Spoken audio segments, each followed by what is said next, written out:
next guest says it will take more than a wall to fix the situation on the Mexican border. The issue is what needs to be fixed. Howard Buffett is chairman and chief executive of the Howard Buffett Foundation. Good to see you. How are you, sir? Nice to see you. Good to see you. Thank you for joining us. You're a farmer, you're a businessman, a photographer, and a law enforcement officer. And, of course, the son of Warren Buffett. Now, you've been a sheriff and a volunteer deputy, and you see a connection between America's border issue and the drug epidemic. Our 50-state border crisis, how the American border fuels the drug epidemic. Who's at fault? Well, I don't think, I mean, you can say everybody's at fault or nobody's at fault. I mean, it's very hard to say someone's specifically at fault. But at the end of the day, we haven't secured our border.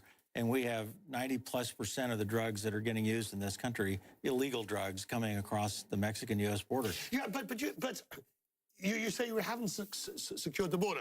Arguably it takes two to tango, and both sides can work towards securing that border. Absolutely. Mexico has, if we don't have Mexico as a trusting, serious partner in this effort, we cannot secure our border.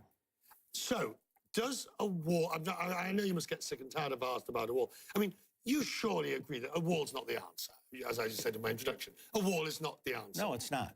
It's part of but what is the answer then?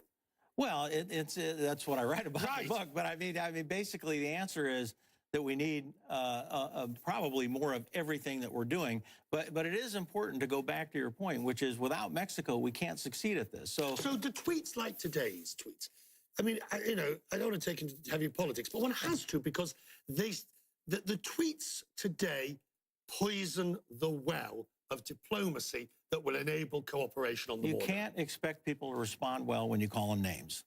I think that was much, you put that much better than I did, sir. Much better. Well, and that does hurt us. I mean, the Border Patrol will tell you their most valuable asset at the end of the day is the intelligence and the cooperation they get from Mexico. And they get that. But it makes it a lot harder when, you have all this rhetoric going on at top, and they already have a tough job in Mexico. I mean, Mexico has more violence today than, I mean, it was ranked second not too long ago. It was the second most violent country in the world. And there are cartels down there that when we look at we see things on TV from Syria or Yemen and we think it's terrible. It's going on every day in Mexico. That's our neighbor.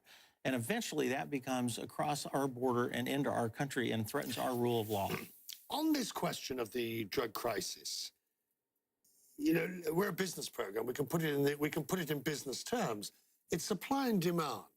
And this is, as the narco program, the Netflix narco program make clear, they would arguably say, hang on a second, you're not exactly doing a very good job, United States. We're not. Dealing with the demand side of the equation. Yeah.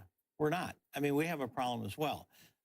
There is one way to stem demand, and that is to cut supply. And you know that. No, not necessarily. Not necessarily. It's happened before in the United States. It has, but that just raises the price. Not if you really cut supply. It depends on what you're talking about. We've had that happen in World War II when they couldn't bring in heroin into this country. We went from 200 and some thousand addicts down to like 10,000. I mean, if you truly cut supply, but I'm not advocating that that's the only solution. I mean, I deal with people in my job as sheriff all the time that need help.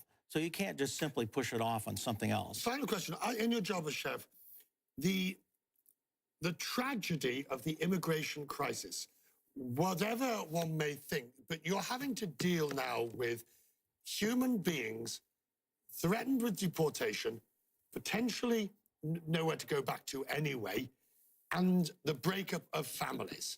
As a law enforcement officer, how can you deal with that? Well, typically, as a sheriff, we don't deal with that very directly. We honestly don't. I mean, where I have experience with that is the hundreds of millions of dollars that we've spent over the last decade or two through our philanthropic efforts. And I can tell you, it's heartbreaking. It's heartbreaking. Law enforcement in its totality is involved and has to bear witness to what is taking place.